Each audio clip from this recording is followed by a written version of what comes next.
Jack ஏ2பி மிஷினில் எப்படி நூல் கோர்க்குறதுன்னு இந்த வீடியோவில் சொல்லிக் கொடுக்கும். நூலோட ஸ்டாண்டில் ஃபஸ்ட்டு நீங்கள் நூல் கொடுத்ததுக்கப்புறம் மேலே இந்த மாதிரி ஹோல்ஸ் கொடுத்துருப்பாங்க. அது வழியாக நம்ம வெளியே எடுத்துக்கலாம். அப்படியே கீழே பார்த்தீங்கன்னா 3 ஹோல் லைனாக கொடுத்துருப்பாங்க. ஸோ அதில் ஃபஸ்ட்டு ரைட் சைட் வழியாக நம்ம உள்ளே விட்டு வெளியே எடுத்து 3rd ஹோல்லையும் ரைட் சைட் வழியாக வெளியே எடுத்தால் இந்த மாதிரி தான் உங்களுக்கு இருக்கும். ஃபஸ்ட்டு உங்களுக்கு ஒரு டென்ஷன் செட் கொடுத்துருப்பாங்க.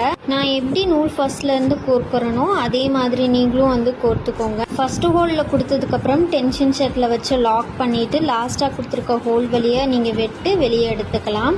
அதுக்கப்புறமா கீழே ஹோல் கொடுத்துருப்பாங்க. அது வழியாக கொடுத்ததுக்கப்புறம் நார்மலாக நம்ம எப்பவும் போல் யூஸ் பண்ணுற டென்ஷன் செட் வழியாக கொடுத்துட்டு நூலை இதே போல் வீடியோவில் காட்டுற மாதிரியே நீங்கள் வெட்டு எடுத்துக்கோங்க. அண்ட் ஒரு ஹோல் இருக்கும், அதில் கொடுத்து மேலே நீடில் லிஃப்டர் இருக்கும். ஸோ அதுலேயே நம்ம கொடுத்து வெளியே எடுத்துடலாம். அண்ட் லாஸ்ட்டாக கொடுத்துருக்க இந்த இதில் கொடுத்துட்டு ஊசிக்கிட்ட ஒன்று கொடுத்துருப்பாங்க. அதுலேயும் நம்ம நூலை விட்டுக்கணும்.